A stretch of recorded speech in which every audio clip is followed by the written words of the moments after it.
સોહમ પરિવાર ટ્રસ્ટ દ્વારા પ્રભુ શ્રીરામની નગરી અયોધ્યા ધામ ખાતે ભવ્ય શ્રીરામ કથાનું આયોજન અધિક માસ દરમિયાન તારીખ 24/5/2026ના રોજ કરવામાં આવ્યું છે.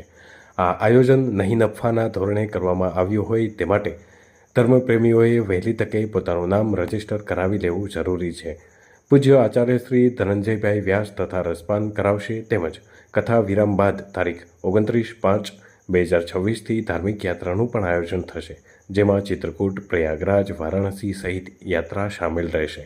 જેમાં શ્રોતાગણને ફક્ત કથામાં આવવા માગતા હોય કે કથા સાથે ધાર્મિક યાત્રા પણ કરવા આવવા માગતા હોય તો સર્વેને સોહમ પરિવાર ટ્રસ્ટની office U16 Shakuntal complex, Sanghvi ટાવરની બાજુમાં, ગુજરાત ગેર સર્કલ પાસે બપોરે 3 વાગ્યાથી મળી શકે છે અને બુકિંગ કરાવી શકે છે.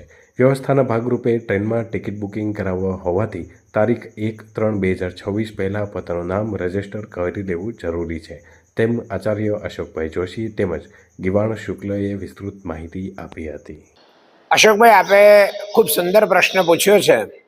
એના જવાબમાં એમ કહી શકાય કે અધિક માસ જેવો પુણ્ય પ્રાપ્ત કરવાનો પુણ્ય અવસર જ્યારે જન સમુદાયને પ્રાપ્ત થાય છે તો સોહમ પરિવાર દ્વારા 24/5/2026થી 28/5/2026 દરમિયાન અયોધ્યામાં રામકથા થવા જઈ રહી છે અને સાથે આજુબાજુના જે પણ તીર્થક્ષેત્રો છે એ તીર્થક્ષેત્રની યાત્રાનું પણ આયોજન કરેલું છે.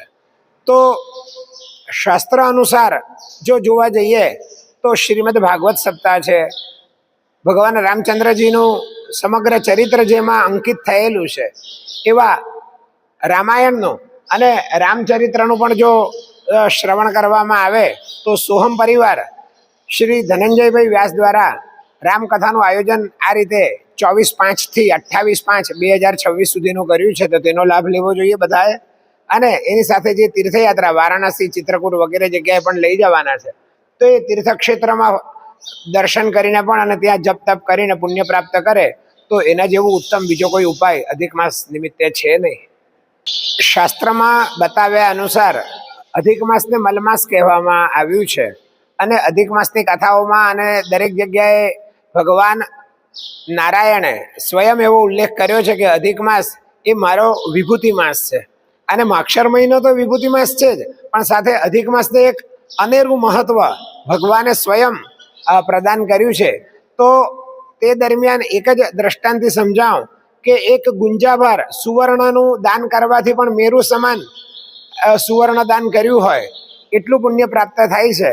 તો મારું એવું માનવું છે કે જેટલું પણ જપ તપ કરો તો તમે ગુંજા સમાન એટલે થોડામાં થોડું પણ ભગવત સ્મરણ કરો અધિક મહિનામાં તો એનું પુણ્ય મેરુ પર્વત સમાન તમને પ્રાપ્ત થાય છે. એટલે એકનું સહસ્ર ઘણું ફળ જપનું, તપનું, કથા શ્રવણનું વગેરેનું મળે છે. એવું અધિક માસમાં અને અનેક ગ્રંથોમાં અને આપણા શાસ્ત્રોમાં પણ એનું મહત્વ બતાવવામાં આવ્યું છે. તો જેમ કે ધર્મસિંધુ છે, નિર્ણય સિંધુ છે, એ બધામાં પણ અધિક માસનું મહત્વ બતાવ્યું છે. એના આધારે એમ કહી શકાય કે જેટલું બને તેટલું ભગવત સ્મરણ જો અધિક માસમાં થાય તો એ પતિત પાવન એવા ભગવાન શ્રી રામચંદ્ર તેમનું કલ્યાણ કરે છે.